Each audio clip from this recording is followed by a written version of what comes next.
Da li su ti neki prijatelji okrenuli leđa? Pa ne. Nisu to bili moji prijatelji. A, to te čeka. Ne. Prijatelj ti nikad neće okrenuti leđa. A takvih ja imam mnogo i bogat sam i sve ih pozdravljam ovim putem. Ovo emisiju će oni prvi da gledaju. Ljubim vas i hvala Bogu što vas ima. Od detinjstva imam prijatelje i godinama sam sticao kroz poslove koje sam radio, kroz život i gradove gde sam živeo i sa svim prijateljima. Tačno sam iz svake sfere mog života i segmenta odvajao po jednog prijatelja. Sam mi se nametnuo. I to su bili pravi moji izbori.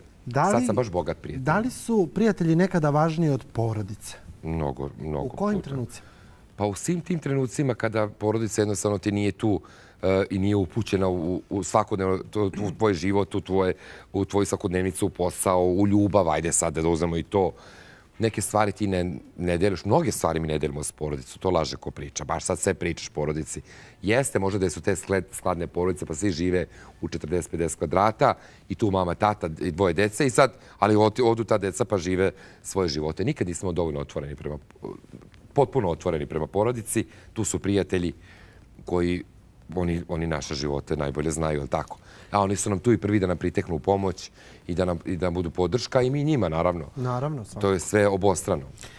Sa puno javnih ličnosti se družiš privatno, sa puno njih sarađuješ. Ne, sa puno. Sarađujem sa svima. Pa dobro, da, ali dobro i družiš se sa dosta njih. Tebi kada je rođendan, tu možemo da vidimo preko 300 javnih ličnosti. Pa jeste.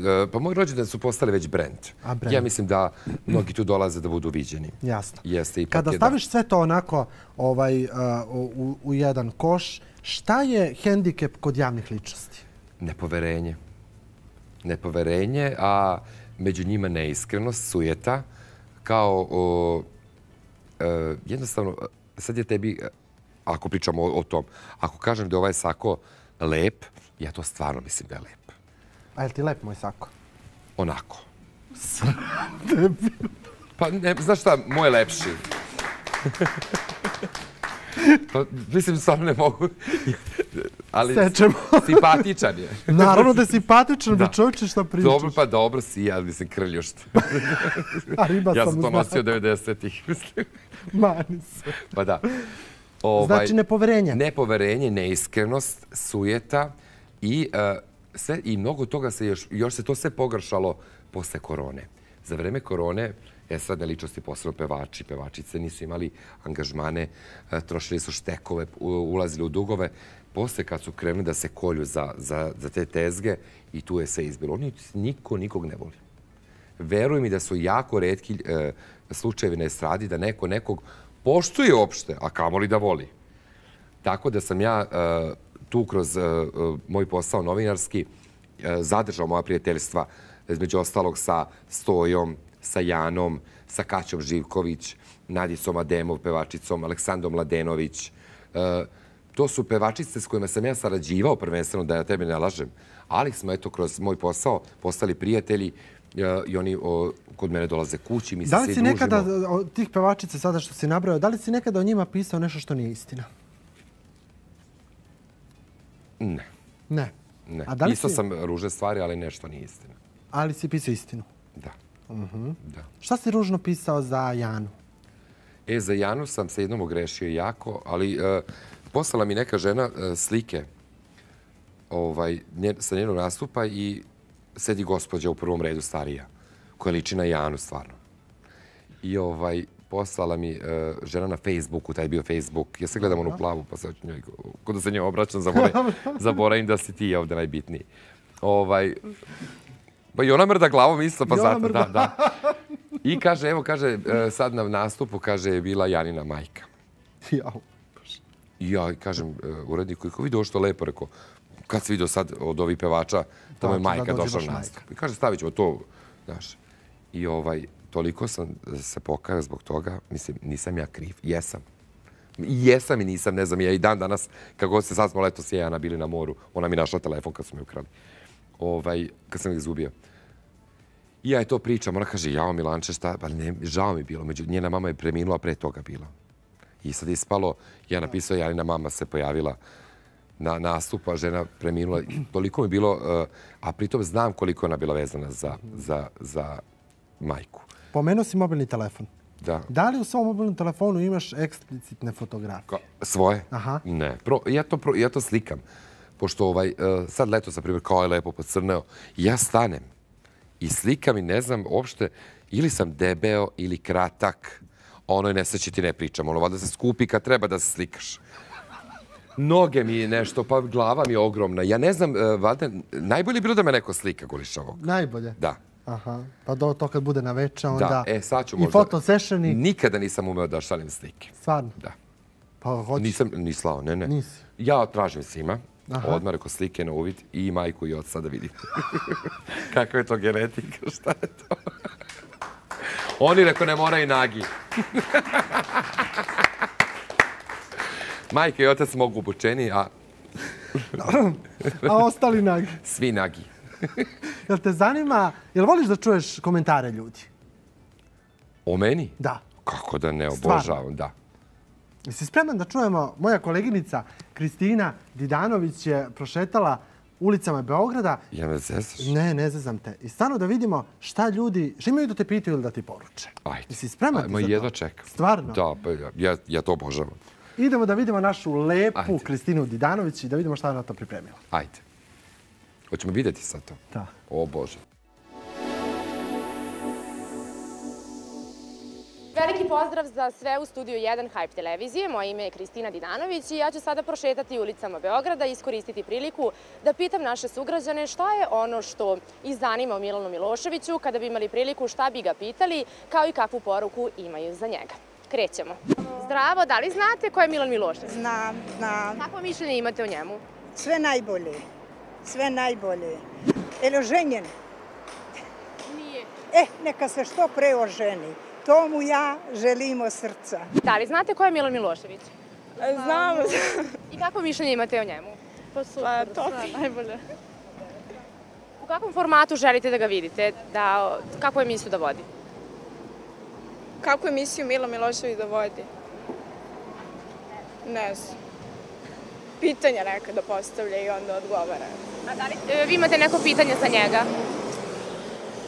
Koje pitanje? Kad je posljednji put bio zaljubljen? A ti? Neko odgovori. Ćao, da li znaš ko je Milan Milošević? Znam. Reci mi, kako mišljenje imaš o njemu? Po generalno, realno, normalno mišljenje nemam, da kažemo, više normalno mišljenje imam o njemu. A inače, moja majka ima o njemu toliko lepo mišljenje da je više na glavu mi se popula, kažem, dobro, majka, uglavnom, prelepo mišljenje ima moja majka, pa onda i normalno da prirodno je da je i Simba da ima lepo mišljenje. A reci mi, kad bi imao priliku, šta bi ga pitao? Čekaj, sad teo sam trik pitanje neko, da. 4,5 godine, koliko ima dana? Da li bih ti želeo da upoznaš svoju majku više da prestane da priča o tebi? Pa zanimljivo. Milane. Očekivao sam malo neki kritika, ali ništa. Ja volim kritike. Čoveče, nije bilo. Da. Jel ti znaš da meni kad neko napiše promeni boju kose, ja odmah blokiram. Ja više ne mogu da trpim to na Instagramu i te Milane, priče. zašto ta boja kose? Zato što mi se mnogo sviđa. Sviđa ti se? Ja sam bio, šišao se i izrasla moja kosa. I ta sam gostao kod jedne tvoje koleginice na drugoj televiziji. I ja kad sam vidio tu emisiju, ja sam nju maltene molio ponovo da snima. Ja se nikad ne bi vratio u svoju boju. Nema tih para. A šta kažeš za anketu? Pa sviđa mi se pa ne, pa svi me znaju, ali nemaju baš svi lepo mišljenje o meni, to nije normalno. Dobro je dok su mišljenja podeljena, ali stariji me više vole. Mislim da me stariji vole, a klinci kažu uvijek se vade na mame i tate. Eto, sam ti rekao, majka ga voli, koliko 4,5 godine ima dana, šta je već pitao. I da me upozna s majkom da ne priča više o meni, pa nije ni to fora. Nije ni to fora. Fora je da se i dalje priča o meni. Fora i dalje se priča o tebi, a o tebi će se tek pričati. Pa dok sam živ, nema više tu povratka. Nema više. A Milane, ti nekad došlo onako preko glave da kažeš sebi, joj... Dokle patike više. Dokle. Dakle da i menjaš. Pa kao javna ličnost, znaš, kao dosta je više, ne znam... Jeste, teo sam da kupim kuću na planinu, a šta, opet ja moram se ići dole u prodavnicu. I opet ćeš se sresti s narodom i da... Ne, mene nije umorilo to, mene su umorio me posao koji sam obavljao pre nego što sam došao na Hype. Izmorio me taj posao. noćni rad, izmorilo me ta psihološka igra s kojoj sam morao konstantno da igram. Izmorilo me možda, ja sam to obožavao, ali me izmorilo sigurno. Ali zato si sada bio i na odmoru poprilično fino. 4 meseca, odmorio si se.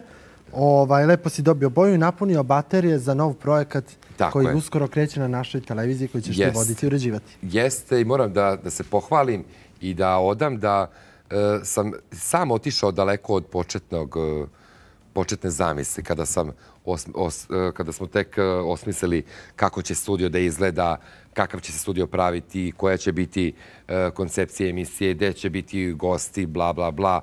Međutim, otišli smo malo dalje. Ja i ljudi iz produkcije Hype, čije savete uvažavam i kritike i prihvatam jednostavno sve što mi kažu, ipak su sve to profesionalci. Meni je ovo prvi moj projekat koji ja radim. Ja sam do sada bio neko ko je dolazio ispred produkcije i radio posao voditelja realitija. Ali pre toga sam mislio, kada sam radio na SN televiziji, vodio emisiju tipa City, to sam ti pričao već. To se emitovalo 9 puta dnevno, kao Kassandra. Non stop. Znači, Kassandra prestane, idem ja. I tako da su me tu svi znali. Milan Zvezda su me zvali tada, tu u Novom Sadu. Ja je radila i Božica, majka od Teje Teirović. Ona mi je bila šefica, znaš? Ona ti bila šefica? Ona mi je bila šefica. I posle, kada je Teja Teirović izašla iz Zvezdi Granda, ona je snimila bila neke pesme koje ja sad ne znam. I ona je mene pitala da je radim PR. Ja kažem, ja bi ti radio, ona mi je bila simpatična. Ja bi ti radio PR, ali stvarno nije teo niko u novine da je stavi. Jednostavno, devojka nije obećavala. I šta ti znači upornost? Ali ne beži vraže. Gledaj, ona je sada, pa ako ćemo realno u 3 top najpoznatije zvezde Granda ikada. Što se tiče Granda. A što se tiče naše estrade, ja mislim da je ove godine Teja Teirović pokazala šta je ta Šmajdana, evo sad Skenderija, pa sprema se Arena. Obeležila. Ali upornost. Upornost. Ali ne može ni svako da bude uporan. Ona je imala, verovatno, znala je da može. Pa više sam lep. Više si lep. Znaš kako kažu? Ne je lep, nego uporan. Kaže slobodno. Pa neću da psujem. Ne je lep, nego Pa da ne psujem stvarno, da pominjem upornost. Malo estradu držiš u šaci. Ne, daj Bože. Da. Ne, ja to nikad ne bih izjavio. Dobro, ja kažem. O svima mnogo znaš, o svima svašta znaš. I oni o tebi, verovatno, ali ajde ti si i više, da kažem, ti si novinar, ti si neko ko je baratao sa tim stvarima. Ne mogu da kažem da živim u šaci, ali znam svašta, znam. Znaš svašta, čoveče. I pola od toga nisi pisao, to si izjavio. Više nisam pisao nego što sam pisao. Da li te je estrada nekad muvala? O, kako nije. Stvar? Da. Pa dešavale se ti događaj, tako pa parti, pa zagineš, pa... Dobro. Bilo je tu svašta neplanirano. Ajme ispričaj nešto, možda. Dešavali, imao sam i nekoliko avanturica. Stvarno? Da. Ali to je ranije dok sam bio novinar. Ali nisam smatrao da treba da dajem na značaju toj noći koja je protekla. A šta si dao te noći? Sebe, telo svoje. Gorelo je sve. Gore Balkan. Lomili smo klavijature, znači, haos. Znači? Znaš, probudio sam se sutradan. To bilo, bre, u sobi za probu onda? Da, u gluve sobi. U gluve? Da se ne čujem.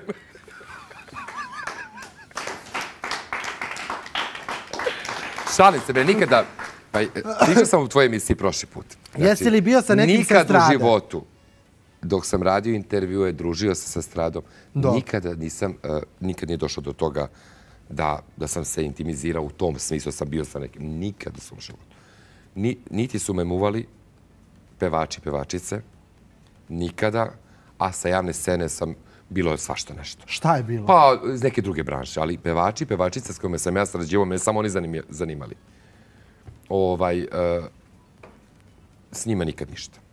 Nisam tu teo da se petljam, možda sam i mogao, ali jednostavno ja sam to odmah napravio tu barijeru i oni verovatno. I uvek smo bili novinar, pevač, to je to, posle s kim sam postao dobar, s kim nisam, dan danas se poštujemo. Ne postoji neki pevač koji je nekad u životu da sam čuo da je nešto ružno rekao za mene.